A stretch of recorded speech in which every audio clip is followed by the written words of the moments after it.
آج گھر میں ہم سب کے کیا ہوتا ہے؟ سب کوئی بیٹھ جاتے ہیں، بیٹھنے کے بعد یہاں کی بات وہاں، وہاں کی بات یہاں، ان کی بات اس کے پاس، ان کی بات اس کے پاس، یعنی دنیاوی باتوں میں سب پھنس کے رہ جاتے ہیں اور دن گزر جاتا ہے، رات گزر جاتی ہے۔ لیکن میرے دوستو، ہونا تو یہ چاہیے تھا کہ سب کو بیٹھا کر کے اپنے نبی کا تذکرہ بیان کر دیتے، اپنے خدا کی بڑائی بیان کر دیتے، اپنے نبی کی حدیث کو سنا دیتے، اللہ و رسول کی بات کرتے، تو کتنا مزہ ہوتا۔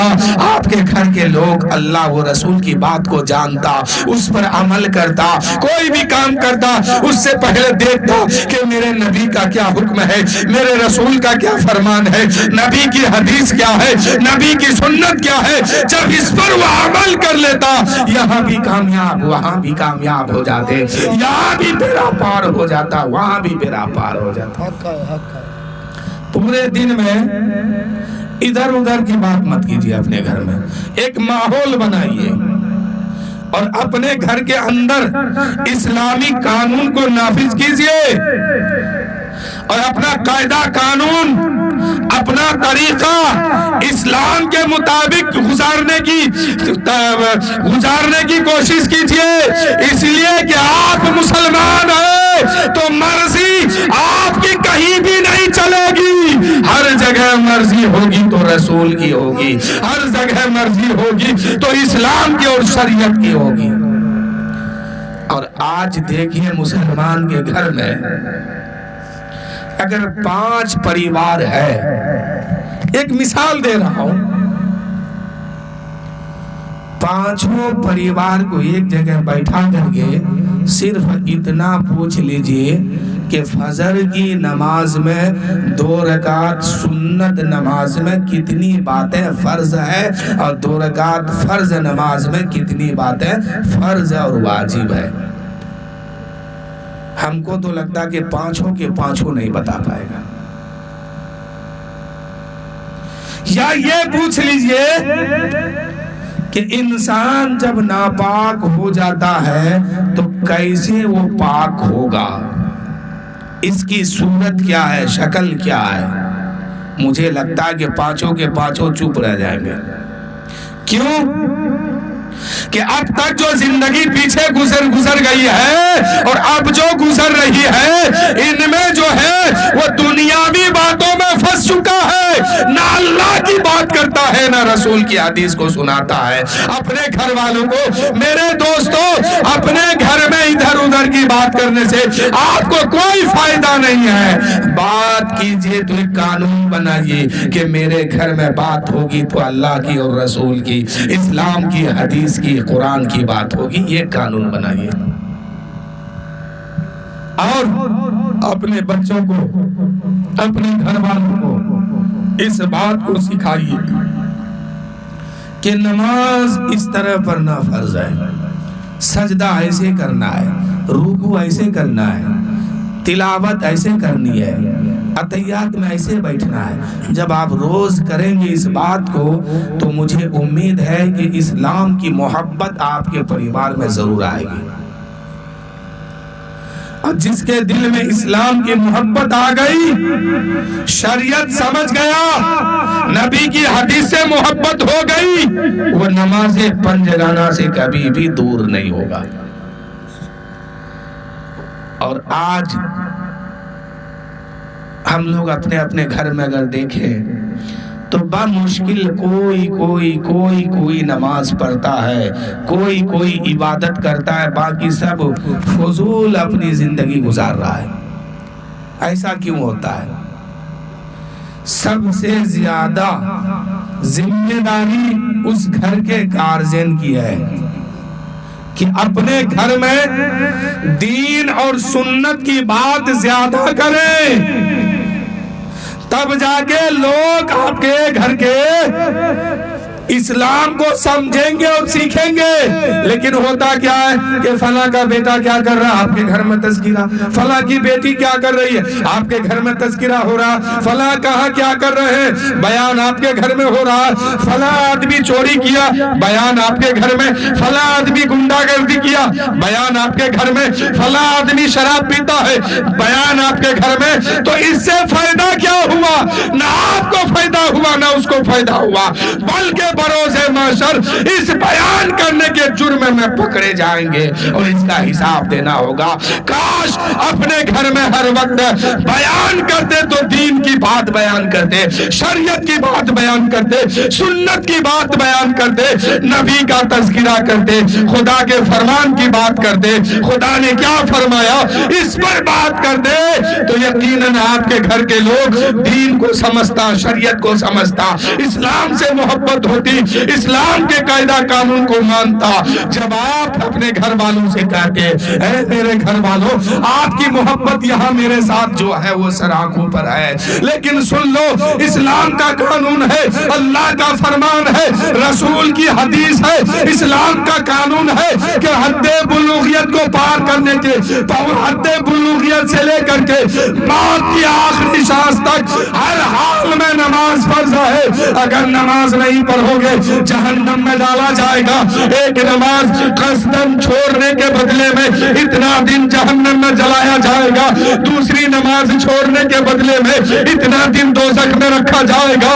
قبر میں جاؤ گے یہ سزا آئے گا، سانپ بھی آئے گا، بچھو بھی آئے گا، قبر میں آگ بھی چلائی جائے گی، میدان محشر میں آؤ گے جہنم میں فرشتے لے کے جائیں گے۔ اس لیے میرے گھر والوں تم کو ہر حال میں نمازیں پنجگانہ پڑھنا ہے، چاہے جو ہو جائے، لیکن نماز نہیں چھوڑنی ہے، نماز پڑھنی ہے تو نماز پڑھے اللہ کو راضی کرنے کے لیے، رسول کو خوش کرنے کے لیے، اور جب اللہ و رسول خوش ہو جائے گا تو پھر یہاں بھی بیڑا پار وہاں بھی بیڑا پار ہو جائے گا۔ لیکن یہ ہوگا کیسے؟ ہم لوگ دین کی بات اپنے گھر میں کم کرتے ہیں، لیکن محلے میں کیا ہوتا ہے وہ ضرور کرتے ہیں، یہ تو گناہ میں لکھا جائے گا۔ مثال کے طور پر اگر کسی کی بات بیان کرتے ہیں، اگر اس کے اندر یہ عیب نہیں ہے تو یہ جرم ہے۔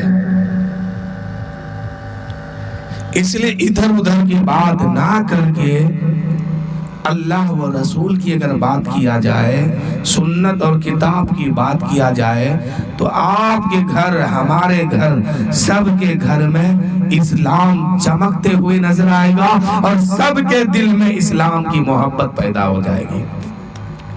آج اپنی قوم میں آپ لوگ، ہم لوگ سب کوئی دیکھتے ہیں، مسلمان کا بیٹا شادیوں میں ڈی جے پر ناچتا ہے، مسلمان کی بیٹی ولیمہ کے نام پر بے پردہ ہو کے کھانا کھانے جاتی ہے، مسلمان نماز پنجگانہ سے دور ہو کے اپنی زندگی گزار رہا ہے۔ سب تو نہیں ہے لیکن زیادہ تر لوگ اسی قسم کا ہے۔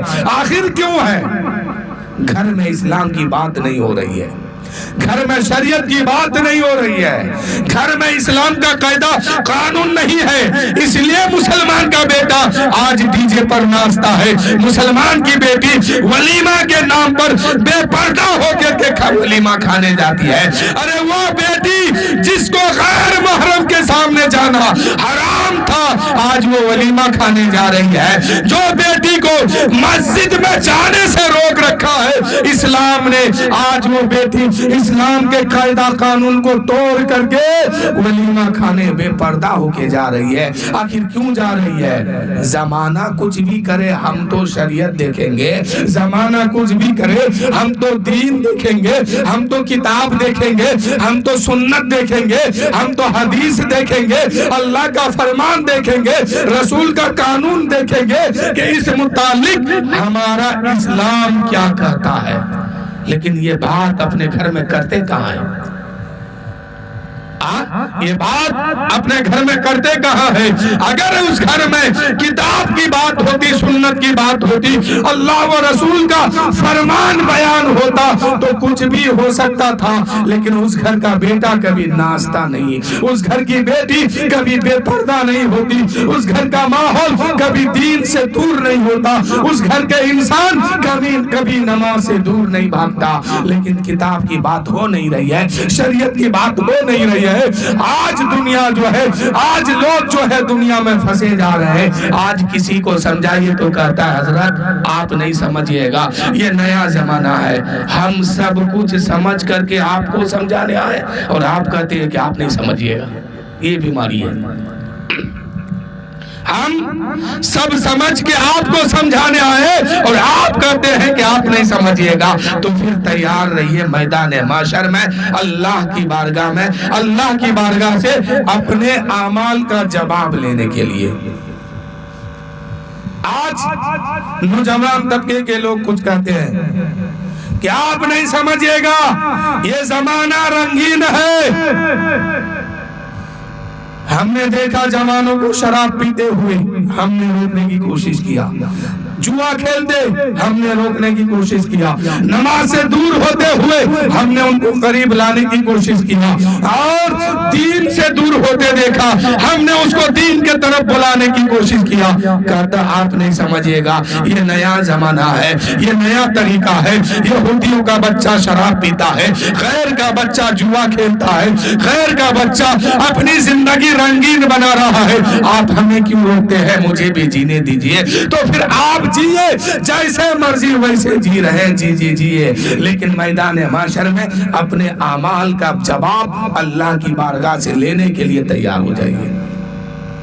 ہم روک رہے ہیں اسی لیے کہ جہنم سے آپ رک جائیے، جہنم سے بچ جائیے، دوزخ سے بچ کر کے جنت کے طرف چلے جائیے۔ لیکن نوجوان طبقہ کا کہنا ہے دنیا رنگین ہے، ہمیں جینے دیجئے، تو نہ ہم آپ کے پاس آپ کے محلے گلی گلی گھومیں گے ڈنڈا لے کے کہ خبردار یہ کام نہیں کرنا، یہ کام نہیں کرنا۔ نہ کوئی فرشتہ آ کر کے آپ کا سر پکڑ کر کے کہے گا کہ سجدے میں سر رکھ اور اللہ کو کہو سبحان ربی الاعلی، نماز پڑھو، کوئی فرشتہ کہنے نہیں آئے گا۔ نہ آپ کے پیچھے پیچھے ڈنڈا لے کے ہم گھومیں گے۔ میرا کام ہے کہنا، بچنا آپ کا کام ہے، ماننا آپ کا کام ہے۔ اس لیے اگر ناچ آپ کے گھر کے لوگ کرتے ہیں، باجا آپ کے گھر کے لوگ بجاتے ہیں، غلط بات آپ کے گھر کے لوگ کرتے ہیں، دنیاوی کلچر کے مطابق اور دنیاوی کلچر کے مطابق، فلمی اختراع کے مطابق اگر آپ کے گھر میں ماحول بن رہا ہے، اس کو روکنا آپ پر ضروری ہے۔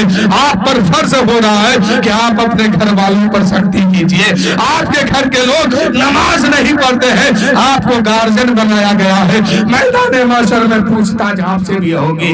اس لیے گارجن بننے کے مطابق آپ اپنے گھر والوں پر سختی کیجئے کہ تمہیں فجر میں سونا نہیں ہے، جب تک زندہ رہنا ہے نماز پڑھتے رہنا ہے، اللہ کی عبادت کرتے رہنا ہے۔ اگر دنیاوی ماحول آپ کے گھر میں گھس رہا ہے، فلمی اختراع اور ان کی ادائیں آپ کے گھر میں گھس رہے ہیں، تو ان کو نکالنے کی کوشش کیجئے۔